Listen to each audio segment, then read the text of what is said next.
Hello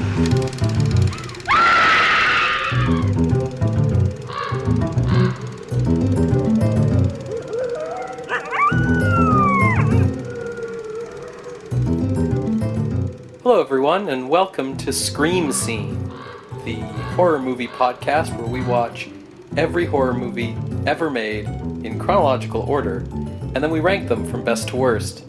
My name's Ben. I'm Sarah. And how are you doing this week, Sarah?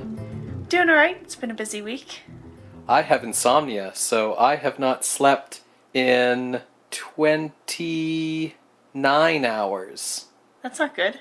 It'll probably make for an interesting episode, though. I'm sure I'll have some unique insights into the coming film. I mean, I don't think a horror movie is the best thing to watch if you can't sleep already. Horror movies are supposed to keep you up at night. Right. I'm just hoping that horror movies that are 103 years old don't quite have the same kind of staying power. In fact, possibly the opposite. Right. So you can sleep. I'm really hoping I don't fall asleep during the movie, is really what I'm hoping now. What movie are we watching this week? Oh, we have a treat this week. We are watching The Avenging Conscience from 1914. And the reason this is a treat, for certain definitions of the word treat, is it's directed by D.W. Griffith. What do you know about D.W. Griffith, Sarah? Well, we watched some of his shorts for episode 1. Yes, he did, The Sealed Room. Yes. I think that was the only one he did, actually. Yeah, of those shorts, yes. And I know, obviously, the Birth of the Nation, stuff he's famous for, and how much he loves melodrama. Yes, well that's good. So you pretty much know what you need to know then. Birth of a Nation was a year after this film. Okay. So we're kind of right before that. The thing about D.W. Griffith is he's generally considered to be the father of the language of cinema. So a lot of the movies we watched so far have been very stage-like in their framing and their presentation of scenes, and Griffith was kind of the guy who figured out close-up and medium shot and cross-cutting between parallel narratives and shot reverse shot and all this kind of stuff that we kind of take for granted now. Yeah. Rising action, suspense. Didn't he invent that narrative style of meanwhile? Yeah, that was sort of the way he invented suspense. So the idea was you had one situation that's rising to its climax, and right before you get any kind of payoff, you cut to something else. So there's famous examples of that in Birth of the Nation, which I actually won't go into specifics of because they're all pretty bad. Birth of the Nation is sort of the film that every film history professor has had to wrestle with the idea of, do I show this because it's significant, but it's super racist. It's basically, what if the KKK were like the superheroes of a movie and they were great and awesome, which is not a viewpoint that I think you agree with at all. Exactly. The thing about Griffith is he was from Kentucky originally, and he started out, he wanted to be a playwright, but nobody liked his plays, so he became an actor. That sort of led him into the film industry, and he started acting for an early film studio called Biograph, and their director got sick one day, and that led to D.W. Griffith getting to direct a movie, because this is the early days of filmmaking in America, and this sort of shenanigan was possible. He ended up becoming their regular director. From 1908 to 1914, he produced hundreds of short films per year for Biograph. Of the one-reeler or two-reeler types that we saw in episode 1, from 1908 to 1914, as he made all of these films at this prodigious rate, he began experimenting. His films got longer, 1-reel to 2-reel to 4. He started introducing these new techniques, close-ups, cross-cutting, parallel narratives, flashbacks, dream sequences. And by 1913, he wanted a new challenge. He wanted to produce a feature-length film, a film called Judith of Bethulia, which is the Judith and Holofernes story from the Old Testament. Oh, yeah. And that film ran 61 minutes long. Biograph was firmly opposed to its production. The exact quote is they felt that a film that long would hurt people's eyes. They know people blink, right? Well, you know, it's sort of like, do cell phones cause brain cancer? Film was an early technology and no one knew what potential harm it might have. So they were very opposed to this movie being made. Griffith made it anyways. And in a very typical kind of movie move of the time, the use of an Old Testament biblical narrative was done so that they could put in a lot of sex and violence, but have it not be objectionable by the censors of the day. How does that work? Well, because you can say, oh, well, no, we need to have the scene where she cuts his head off, because that's in the Bible. If it's good enough for Sunday school, it's good enough for the movie. All right. That's the argument. It's how you still get movies like Passion of the Christ to this day. The movie ended up costing $36,000, which was like an absurd amount in 1913. Well, what is that in 2017 dollars? Oh, I don't know, Sarah. Let me look it up on my phone, and you can edit this section later.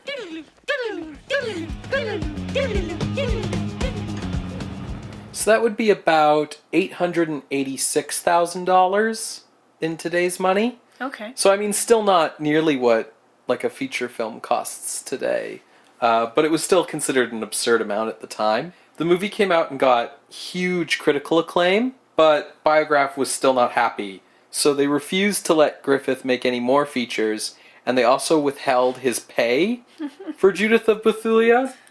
So Griffith quit and went to Mutual Films, which was the studio that was producing Charlie Chaplin's films at the time. Yeah. And he also took his entire acting company and film crew with him. Oh my god. So leaving Biograph without anyone to work for them. Like, if he's making hundreds of films a year. Right, he was their primary director. Yeah, that's insane. Yeah, so he just screwed over this whole movie studio. So Avenging Conscience was his next film. Okay. So this is his second feature film and his first film at Mutual after building his career at Biograph. When I was doing a little bit of research, I saw that it also has a second name, Thou Shalt Not Kill. That's kind of common in American films of this time to have like a subtitle like that. It's also pretty telling about the American audience's attitude toward horror or genre films around this time. There needs to be a morality tale? Yeah, so it hadn't happened yet, but a year after this, in 1915, the Supreme Court ruled that film was a business, not an art form, and therefore not protected by First Amendment rights. Already by this point, there was huge moral outcry over the cinema. I mean, like there is when there's any new medium, it was being blamed for all and any social ills. Mm-hmm. And because it was being under attack, especially, any movie that was exciting, genre films, westerns, anything with a lot of action, horror films, which were not even really like a true genre yet, as we've kind of seen. These kind of things were under attack from the get-go. So the kind of classic way to get around that was to either do like a biblical adaptation, like he had done with his first film, Judith of Bethulia, or to have it be a literary adaptation of some type. Because if you could say that you were taking inspiration from a literary classic, it sort of bought you a cloak of respectability to kind of keep the critics at bay. Okay. I suppose that would explain why so many, including this film, are quote-unquote based on Edgar Allan Poe writings. Yeah, so I mean, Student of Prague was quote-unquote based on Edgar Allan Poe. Yeah. And the Sealed Room. Sealed Room. And so is this one. Mm-hmm. Well, this one is based on or inspired by Poe's Telltale Heart short story and Annabel Lee poem. And I did a little bit of research about these because Telltale Heart, that is a pretty commonly known short story. It's pretty famous. Yeah. For listeners who don't know, you can just Google it real quick. It's that classic tale of guy kills guy, and hides his body underneath the floorboards, but he can still hear the heart pounding because it's his conscience, basically. I hate it when that happens. What are you saying? With a title like The Avenging Conscience, I think it's pretty easy to see that link to Poe. Yeah, I mean, that's pretty clear right off the bat. Yeah. So what's Annabelle Lee about? I'm not very familiar with Poe's poems, but this was actually his last complete poem. It was published posthumously, but he had written it like a few months before he actually died. It is about these childhood lovers who are just like so in love, the angels are jealous. So the angels kill the girl, and the guy still loves her. Their love overcomes death, and he sleeps by her grave every night. Okay, so if this is a mix of that and Telltale Heart, what's your prediction for what the plot of this movie is? Like, are the angels the ones who have the guilty conscience after killing this gal? Like, that feels a little extreme for 1914 America. It did make me worry that this is going to be a film showing guy killing girl and like still loving her past that and feeling guilty about killing her. Which I'm not going to be a fan of, but that's what that is. But I mean, the Sealed Room's method of murder is based off Poe's The Cask of Amontillado, but nothing else is. Right. Well, So I'm going to take inspired by Poe's whatever with a grain of salt. I mean, Student of Prague was the same thing. It was the ending of William Wilson and nothing else. So yeah, I guess we'll have to see. I know that for a very long time, the standard kind of MO of American quote unquote horror films was they had such a reluctance to have the macabre in the way that their European counterparts really embraced, that like everything was kind of half measures. So I mean, we'll get there eventually, but there's a lot of quote unquote horror movies from the 20s in the States that are basically just Scooby-Doo episodes where like you take the mask off and nothing was real kind of thing. So this is the first American horror feature film, though. There's really nothing before it other than the shorts that we've seen in the American canon. So it'll be interesting to see kind of how far Griffith is willing to step his toes into the water, and it's only his second feature film, and then the year after this he goes and does Birth of a Nation, and it's like, oh wow, this amazing guy. So sort of an early stage of this guy, although he would have been fairly famous already, really, by this point. Yeah. I was also curious as to why it's always been Edgar Allan Poe that people are adapting. Sure. I mean, I suppose we have Mary Shelley and Frankenstein and Dr. Jekyll and Mr. Hyde. Robert Louis Stevenson. But Edgar Allan Poe's name just keeps popping up. And I couldn't really figure out why him in particular, besides the fact that he was writing for a ton of periodicals during the time when he was writing, in like the 1830s.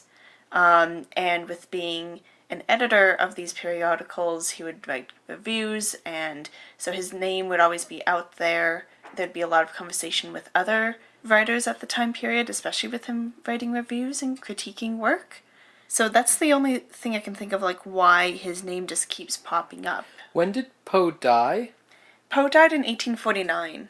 Okay, so the other thing to consider is that he's had essentially 60 years to become a name. Robert Louis Stevenson writing Jekyll and Hyde, that's a book of the, I want to say 1880s, 1890s, thereabouts. Stoker's Dracula's 1890. We haven't seen any Dracula yet. The other kind of literary horror works are fairly new, so they don't quite have that air of respectability that adapting them grants your film. Poe's been dead long enough, and he's an American, and he has a large body of work that it's had time to build up its critical respectability enough that he's a useful ploy for these films to use in terms of dressing themselves up. When did H.P. Lovecraft write? The 20s and 30s. Like, he's not even a thing at this point. Okay. He's 24 at this point and just living with his mom in Rhode Island. Okay. Just curious. Yeah. In my head, he's always in the same time frame as Poe. Poe was one of his biggest influences, but, you know, the thing about Lovecraft is that he was writing in the 20s and 30s with the vocabulary of someone who lived in the 1840s because he was a giant nerd. So that's maybe why you're kind of conflating those things. Okay. Cool. Is there anything we want to talk about with the Avenging Conscience before we watch the movie? I guess I'll just mention that, like all the other films we've done so far, this is a movie made before 1923, so it is in the public domain, which means you can watch it for free on YouTube. That being said, a point I do want to raise is that films of this vintage, it can be very difficult to find prints that are any good, that have appropriate music, that are in good shape.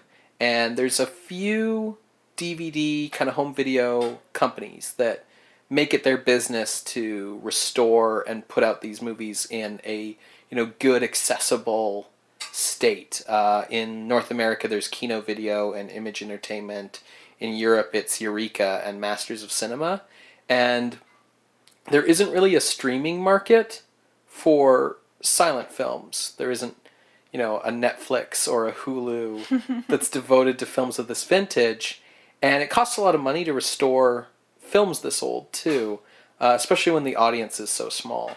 So if you are thinking of enjoying these movies, even though you can watch them for free because anyone can just kind of upload them onto YouTube, if you really do enjoy films of this vintage, it's worth doing the research to find out what companies have done the work to really restore them well, so that you're not watching a kind of bad hand-me-down print.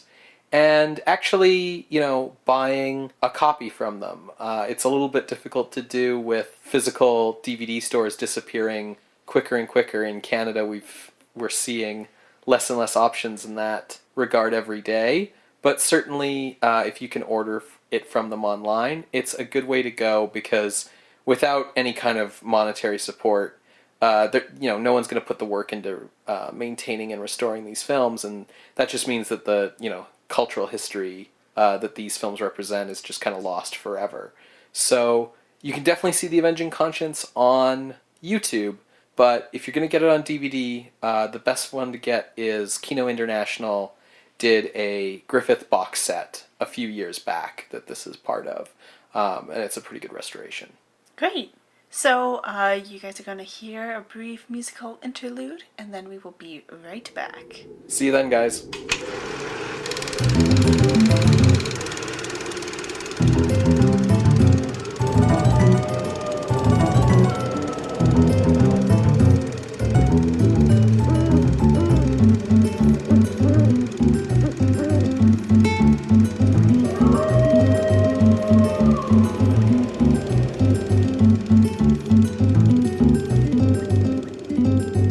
Welcome back to Scream Scene. We just finished watching The Avenging Conscience from 1914 by D.W. Griffith.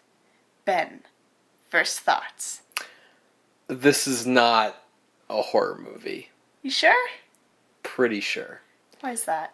Well, okay, so this is a morality play with faux supernatural elements in it, all of which are explained away eventually. There are some freaky, scary moments, but, there's some really funny jokes in, like, Reservoir Dogs.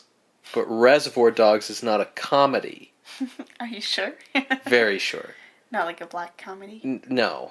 Okay. So, I guess you could argue that, but it's not. Okay. So, this movie has some scary moments, but they're sort of few and far between, and they're surrounded by the rest of the movie, which is mostly filled up with romantic melodrama, gunfight, shootouts, dozens of redundant and extraneous characters, frequent tangents into pointless subplots, religious imagery, Pan. Playing his flute. I had been afraid that I was going to fall asleep during this movie, and there were definitely some points where I was like having to keep myself awake. Oh. This movie could have easily been 20 minutes shorter. I find myself bizarrely on the side of the movie studios with this one. I mean, this movie's only like 70 minutes long, and I'm sitting there being like, DW, you're going overboard. I agree. It could definitely have been shorter, and then there was redundancies. I feel like because it's a feature film and feature film seems to be pretty new. It felt like, I need to make sure I have a little bit of everything to keep to appease everyone in the audience and to make sure I can pad out time. So that's why we have comedies and just a little bit of every genre. Yeah, I think you're totally right there. There's definitely whole characters and subplots that feel like, oh, we'll throw this in for this segment of the audience or whatever. And it's the idea that every element in your film should contribute to the unified message or story of your film as a whole, clearly that idea has not been developed yet. Yeah. Because there's so much nonsense, and so many characters who could have been eliminated entirely without losing anything. Mm-hmm. I did find this movie tiresome. I did not find it as tiresome as The Sealed Room, ironically. And that could possibly Sealed Room was a seventh of the length. Yeah, but we saw the same few shots over and over and over again. Perhaps it was the fact that we had these random subplots that kept me trucking along. I was like, oh, cool, is there going to be something that happens with this couple between the grocer's assistant and the maid? The answer is no. Yeah, Nothing the answer will is happen. no. They only exist to fall in love, for the maid to attempt to dress a little sexy for turn-of-the-century sexy standards, and the uncle to shake his fists. Yeah, that's 20 minutes you could have gotten rid of right there. Oh, perhaps we should summarize what happens in the movie. Yeah, let's maybe go through the plot. So, the thing to know about D.W. Griffith movies is he very rarely names his characters. They tend to be just labeled by whatever they are, because he wanted his audience to think of them as archetypal or allegorical figures. The basic setup of this film is the main character is called the nephew, and he's this young man who lives with and works for and is supported by his uncle, I guess because his parents are dead and his uncle raised him from a baby. Right. And so when the film starts, the nephew's a young man, and the uncle's basically you aren't allowed to have any life at all, up to and including leaving the house, because you're going to work for me to pay off the debt of me taking care of you up to this point, which is a real dick move. The uncle's kind of a real dick. Yeah. And the nephew's got a crush on the sweetheart, and the uncle basically just won't hear of this at all. It's just, no, women are a distraction from work. Don't do that at all. He's very anti-romance. The nephew and the sweetheart go on a date to a fancy garden party being held by a bunch of rich people, just so that he can tell her that he can't see her anymore, which takes forever. Yeah. This is a silent film in which telling someone something takes forever. Well, it's because it's intercut with the maid and the grocer falling in love. Right. There's this grocer boy falling in love with a maid. There's also an erotic dance sequence from Or performing for the garden party attendees. Right. That's totally gratuitous. The uncle's wandering around the garden party noticing that people who are in love are happy, and that therefore maybe he was wrong about this whole love thing, which is and then what else is in there? There's the stranger who wanders around and bumps into people. It goes on forever. Yeah. Eventually, the uncle has this change of heart after seeing all these people in love. He's like, you know what? Maybe I'm going to tell my nephew that, he can date this girl. But before he gets home to tell him that, the nephew gets back home and he's real upset that he had to break up with his girlfriend because his uncle's a dick. And the title card says, like, a plan hatches in a fevered brain or something. He, like, sits down in a chair on a bench in a park and observes that spiders eat flies and ants eat wasps and all of nature was an cycle of murder. Chain of murder. Right. So therefore, the natural way out of his problems will be to murder his uncle. Yes. Yeah. Which happens. Right. Like, so... Happens? Right. So he goes home.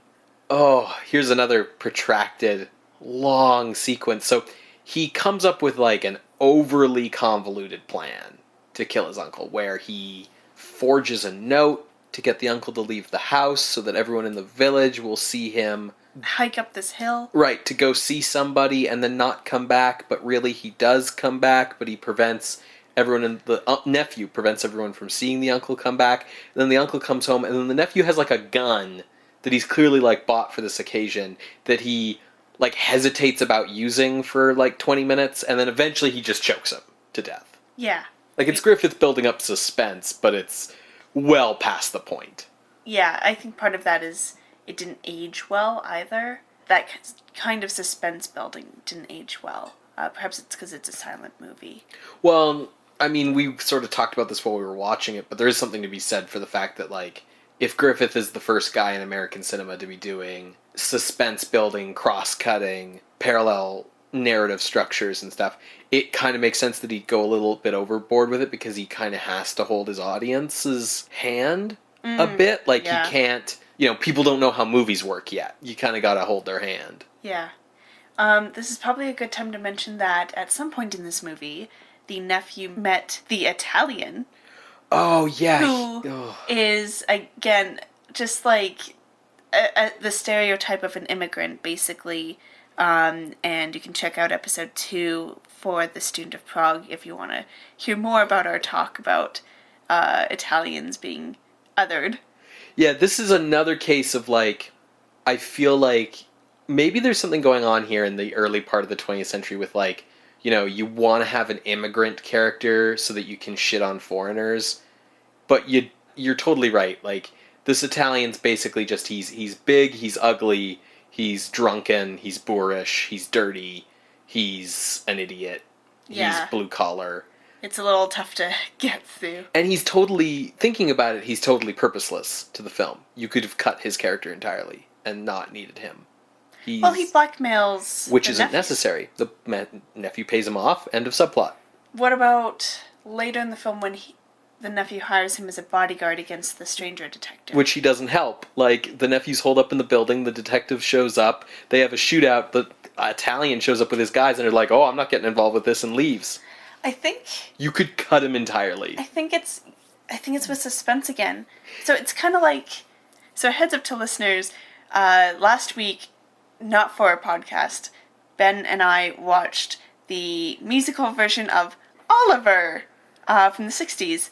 And we, got through that long, drawn-out musical, and then we started looking into what Oliver Twist is actually like, the way that it's just an ongoing soap opera with twists and turns and too many characters, and that really characterizes this movie. Right, like, no one's following, like, the Aristotelian principles of, like, efficiency in character and place and action. So, yeah, the nephew strangles his uncle to death. Mm-hmm. And the whole deal is that the Italian, like, hears it happen and spies it through the window. So after the deed is done, the Italian's like, oh, you gotta give me some money or I'm gonna tell people. So the nephew does. Mm-hmm. The nephew also decides to cask of Amontillado his uncle's dead body into the fireplace. Yeah, to seal it up. There's a lot of nonsense, but basically there's a stranger in town who gets contacted by one of the uncle's friends, and the uncle's friend is also a character you could have deleted and lost nothing. This uncle's friend tells this stranger in town something's not right. So the stranger goes to investigate, turns out the stranger's a detective, and we get to... Oh, I'm sorry, I'm getting a bit ahead of myself, aren't I? Yeah. I don't remember at what point we see the ghost. The ghost comes out when Sweetheart, who is also known as Annabelle, that's where the poem ties in, she comes over... Oh, right, because he has money now. Yeah, and they're reconciling, and the ghost kind of pops out, and it freaked me out at first because you just see these hands pop out of the fireplace, and the way that the double exposure was done, it looked like they were actually hands, but then as the dude started walking out of the chimney, you could tell that it was just double exposure. But that's the first time we see the ghost, and I think that was like...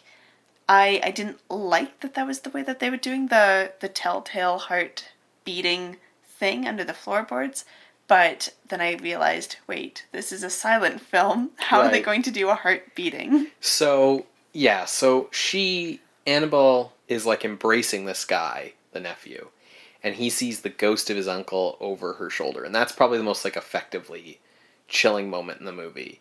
He starts freaking out, and she suspects it might be more than mere mental derangement, which is a delightful turn of phrase. Yeah, that title card was strange. Yeah, so everyone's like, it's a weird world where everyone just immediately goes, oh, you're seeing a ghost? Cool, you're crazy. And what the sweetheart's afraid of is he might be more than crazy. Yeah. So... he checks himself into... a sanitarium. And then Comes next home title like card, he's back. Yeah, the sanitarium does not get to be a set or a place in this movie. He just leaves and comes back instantaneously and still gets haunted. So he's being haunted by his uncle's ghost. And these haunting sequences are the part of the movie that's a horror movie. Yes. When he comes back from the sanitarium, we get visions of Jesus, an actual dude playing Jesus, which was strange so for this movie time period. So the nephew's like regretful about his moida. Yeah, and he comes into the room, and instead of the ghost appearing to him, just straight up Jesus like appears as a spirit, as like an actor on the crucifix. On the crucifix as like an actor playing Jesus with the double exposure and like telling him like, whatever. And also there's Moses with the 10 Commandments saying thou shalt not kill. Moses appears to him too, and like all these biblical things all around him that are like, hey man, this was wrong. You messed up. Right, and then he feels bad, but like I think the idea is that like he feels better after seeing Jesus. Like, yeah, I think it's supposed to be that like, oh, he accepts Jesus or something. I don't know. He's been forgiven for his sins because he knows he did a bad. And Jesus died for your sins, so then it's all better. I don't know. Neither of us are religious enough to understand things like this. But definitely there's a hard right turn into Sunday Schoolville in the middle of this movie. So after he's made right with the Son of God, it doesn't matter because the laws of man still apply. Yeah. So the detective shows up, starts interrogating him, and this is probably the most Edgar Allan Poe scene in the movie, and the most, like, I'd say probably the best scene in the movie. Yeah, I would agree. So it's, the detective is questioning him, and this is like a really great instance of the cross-cutting and close-ups. So it cuts from the detective's face, just kind of like being stern and questioning, to the nephew being like really freaked out, and then to the detective's pencil tapping on the table, and the nephew's like, stop, and so you see a hand come in and stop the pencil tapping, but then you see the foot tapping, you see the clock ticking, and it's just this continual cross-cutting to these different things, and I think that's another great way, probably the best way to indicate that like beating heart, telltale heart thing. Yeah, he's showing you visually, the tapping of the pencil. We see it's getting on the nephew's nerves. We're cutting between their faces, between close-ups of all these things, and we're doing it in a rhythmic beat so that we get the suggestion of sound visually without actually hearing anything. It's a really effective sequence that highlights, all of the nephew's psychological anxieties, really puts us in his headspace. It's the most effective bit in the movie because it's the closest we get to Poe. So, of course, D.W. Griffith overdoes it and drags it on too long And soon, in addition to all the realistic psychological anxieties, the nephew's also seeing, like, he, like, looks in a door and sees, like, demons from hell who start torturing him. So we're back into, like, the overdone biblical stuff again. And, like, he's seeing, like, he's literally seeing visions of, like, skeletons and demons and monsters torturing him in hell. That pushes him to confess to the detective. And he runs up to the safe house that we see that he prepared earlier in the film at some point. And there's a shootout between him and the cops. Yeah, then we go from this psychological horror-ish story in the middle. Like, we were full-on romance melodrama Act 1. Act 2, we're a psychological horror story. Act 3, we're just a big cops and robbers shootout movie where he's in his safe house with the little slats cut out in the wall so he can shoot out at the cops with his rifle. The cops are there shooting at him. The Italian and a bunch of vaguely ethnic, multiracial people, gang, show up to fight the cops too, and then promptly decide not to bother. Yeah, and the sweetheart is running over to try to stop the whole thing because she truly loves him. Nephew runs out of bullets, goes, "Oh, I know how to get out of this. I'll hang myself."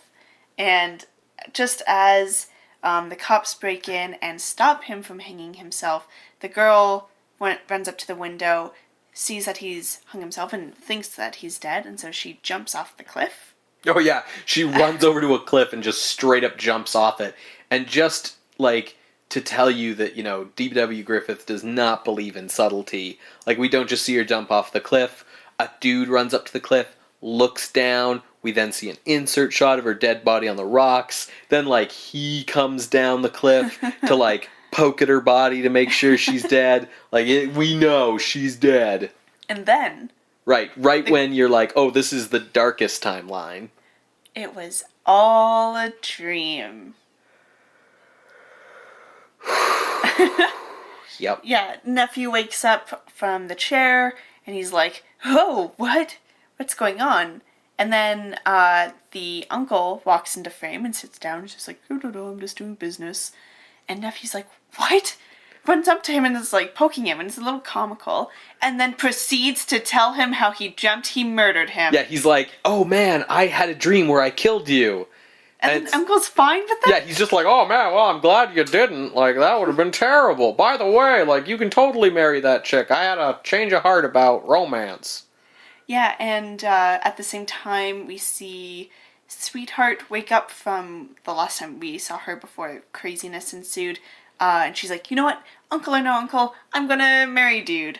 And she runs over just in time for Dude to wake up from his dream, and it's all almost a happy ending. Right, like if the movie had straight up finished there, I would still not like it, but I would not have as virulent a reaction to it. Like, that's the happy ending. Movie should just be done. But, like, there's like a solid 10 minutes left.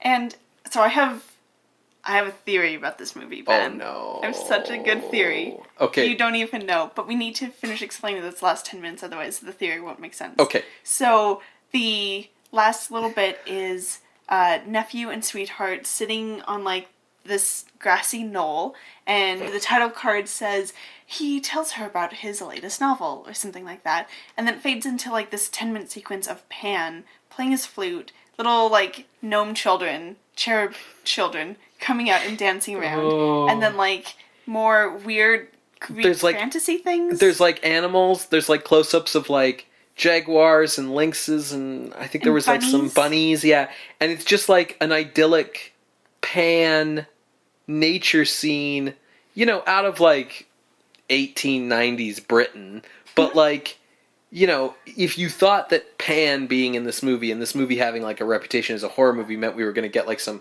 sweet, like, great god Pan, Arthur Meacham kind of stuff, like, no.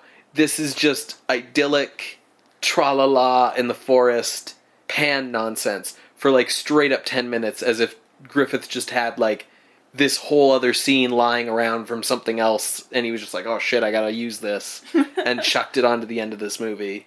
And then, it fades back into nephew and lady chilling out, and then it fades out as if it's the end. Well, it is the end at that point. Yes. Yes. But it's like, yeah, completely gratuitous. Where do we begin, Sarah? All right. So you started this whole thing off with saying that you did not think it was a horror movie. Right. Okay. I don't know how I feel about it if it's a horror movie, but I got some things. Oh, no. Okay, yeah. All right. So Let's do it. I think there's definitely feelings of the grotesque because of these close-ups of the friggin' spider, multiple shots of the spider eating insects. Oh, yeah, Like- when Buddy's like, oh, I'll murder people because spiders eat things. Like, we get, like, full-on, like, you're just missing David Attenborough's voice. But, like, otherwise it's straight-up documentary spider chow time. And, like, especially with the ants attacking the wasp, it felt very... The phrase body horror came into my mind, even though it's not exactly body horror. But it was just, like, gross and grotesque. Revulsion. Revulsion. And that's not just because I have arachnophobia.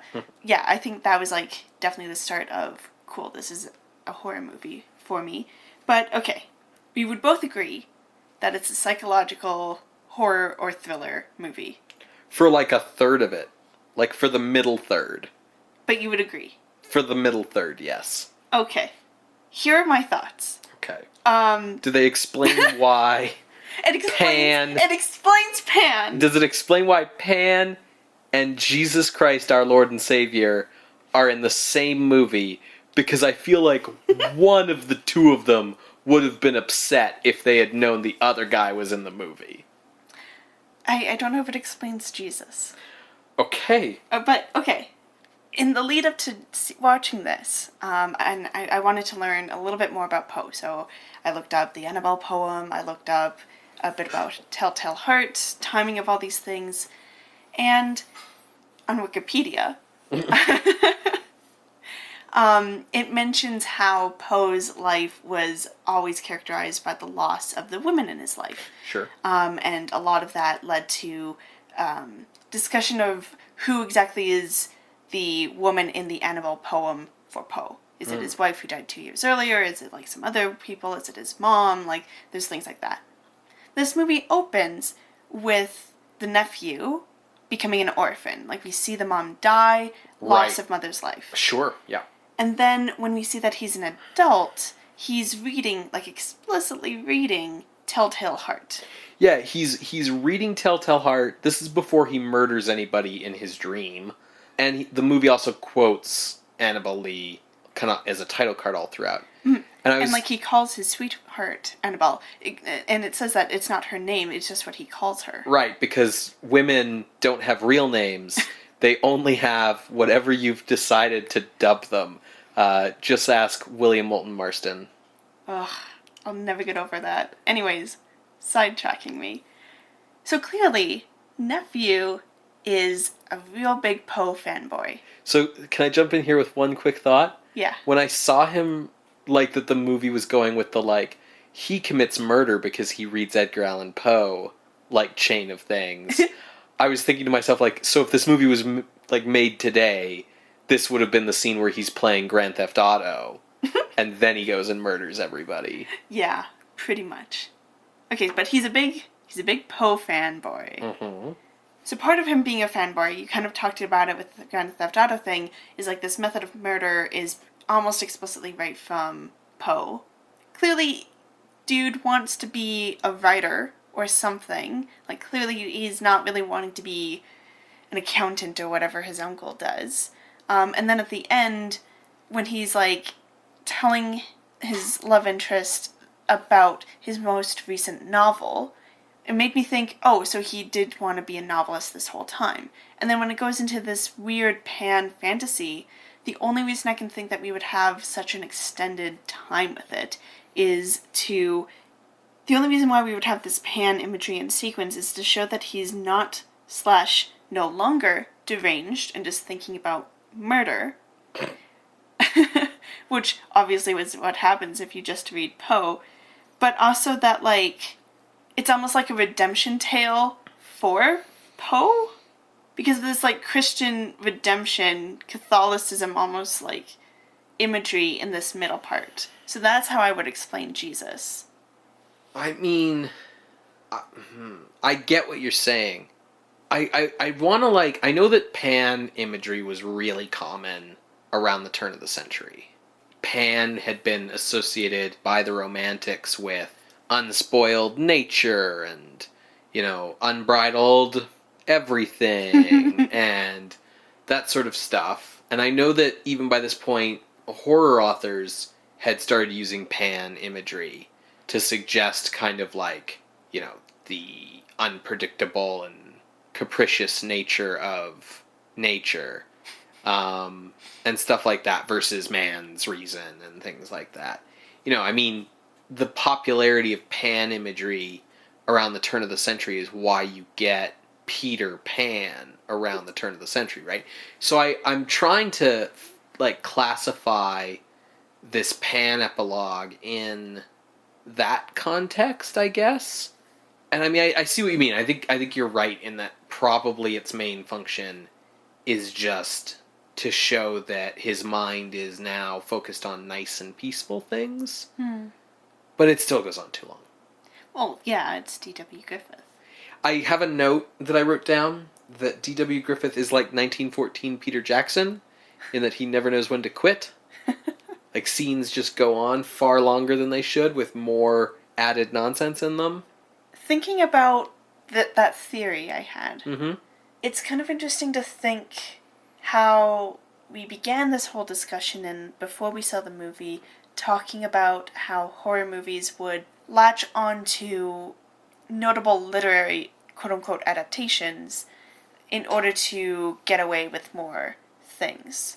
Right. But with this, if the nephew is supposed to be a little bit of a Poe figure or something, especially with the dream sequence, all of that horror is still placed completely on Poe and his work. Mm-hmm. Because clearly, like, the nephew was only thinking about this stuff because he was reading Poe. Right. It's all the book's fault. You can't blame us, kind of. Yeah. And then by the end of the film, with the nephew completely rejecting that kind of literature and going towards this more calm, idyllic fantasy literature in his own writings, it's like he completely turns away from Poe.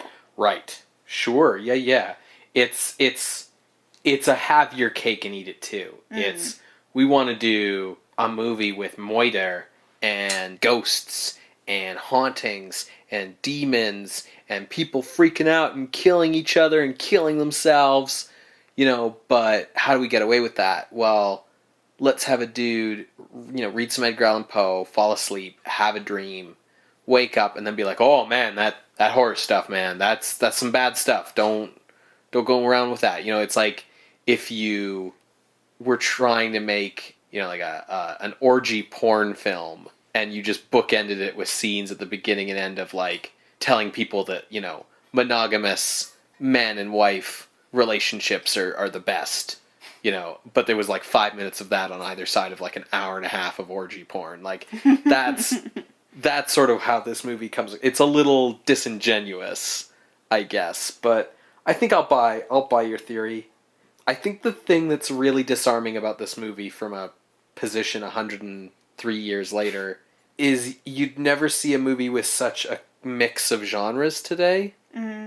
Like, this movie goes everywhere. This movie's romantic melodrama, and it's comedy, and it's a police detective story, and it's got a gunfight, and it's got ghosts, and it's got Jesus, and it's got demons, and it's got Pan, it's got everything.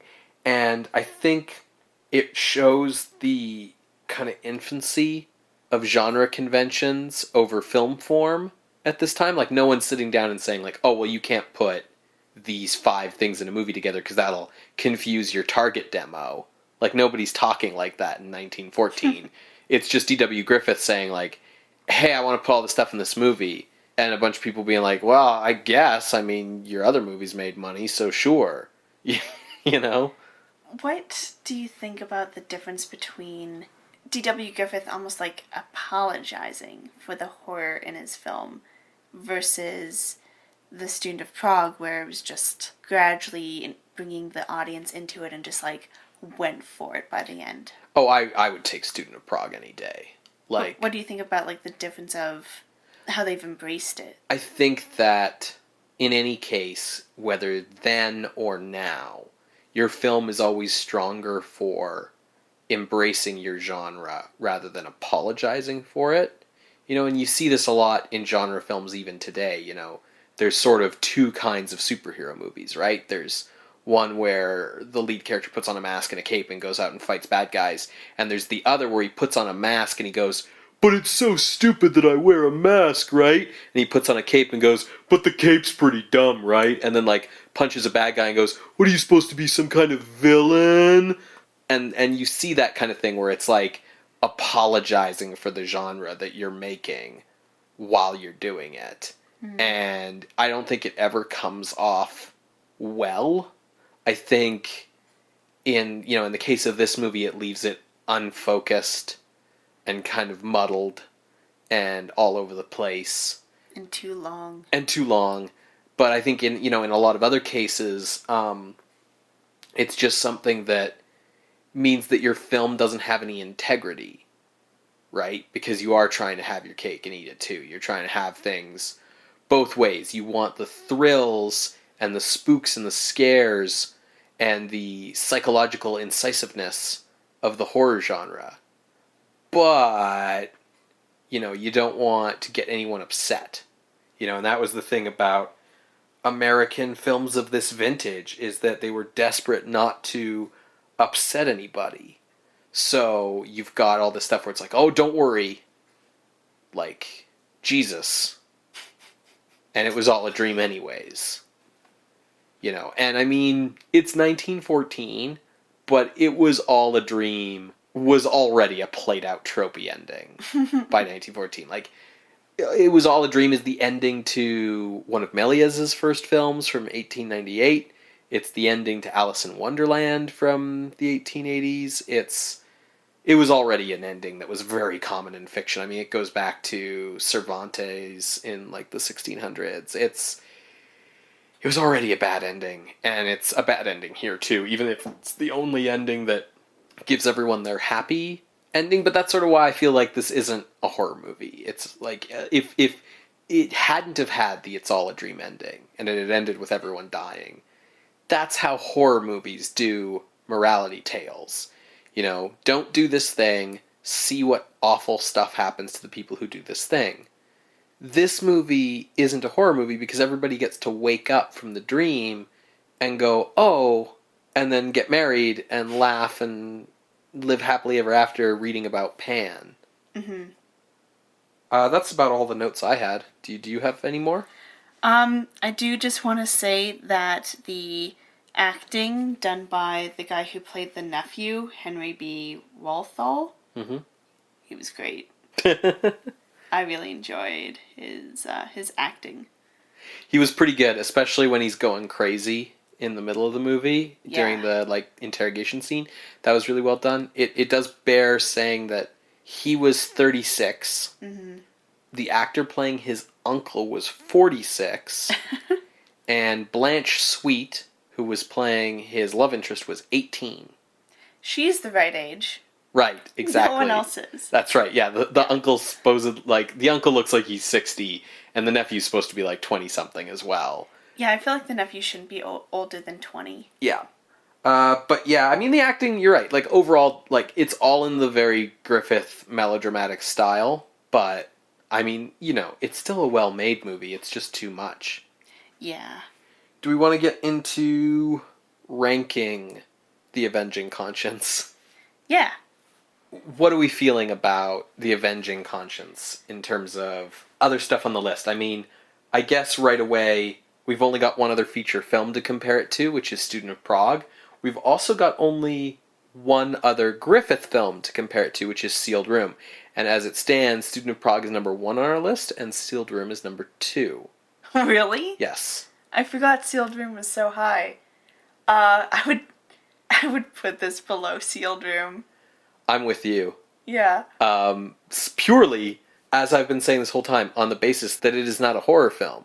Sealed Room, makes you sit there and watch people die in real time. And it's cheesy, but, that's what that movie's about. This movie's about a bunch of nonsense. Poe will make you commit murder. That's what it's about. Right, and And Jesus... you should accept Jesus as your Lord and Savior. Yes, and then write books about the great god Pan.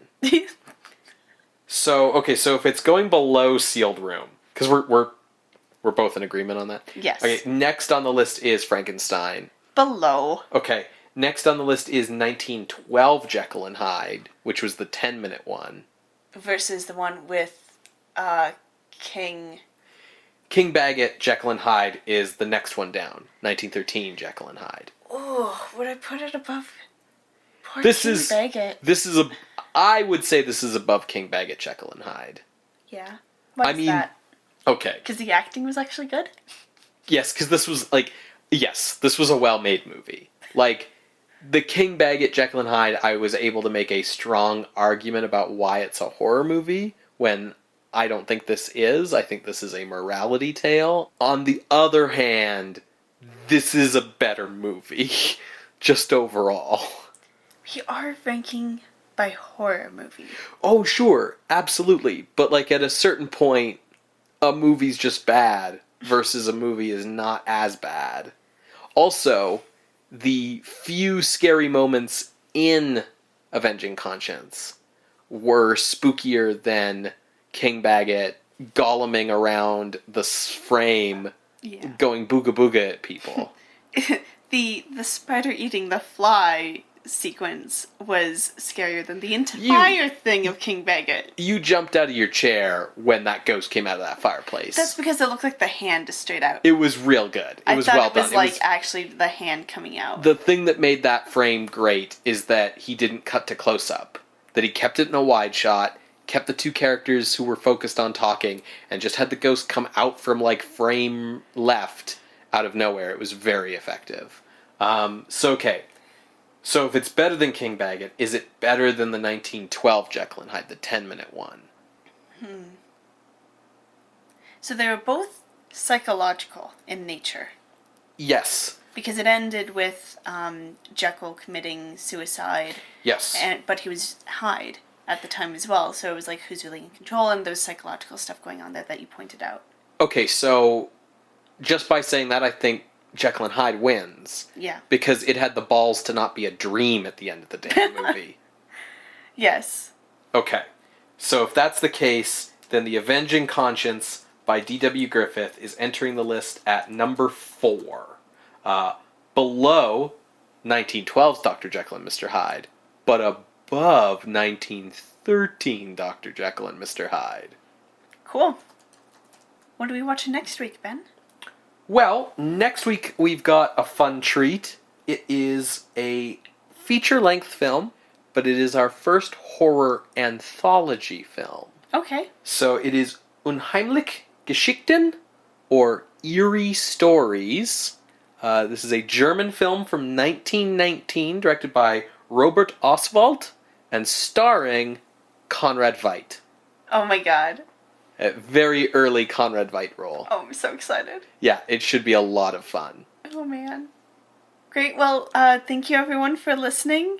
If you've liked what you've heard, you can subscribe on SoundCloud and iTunes. You can follow us on Twitter @_ScreamScene.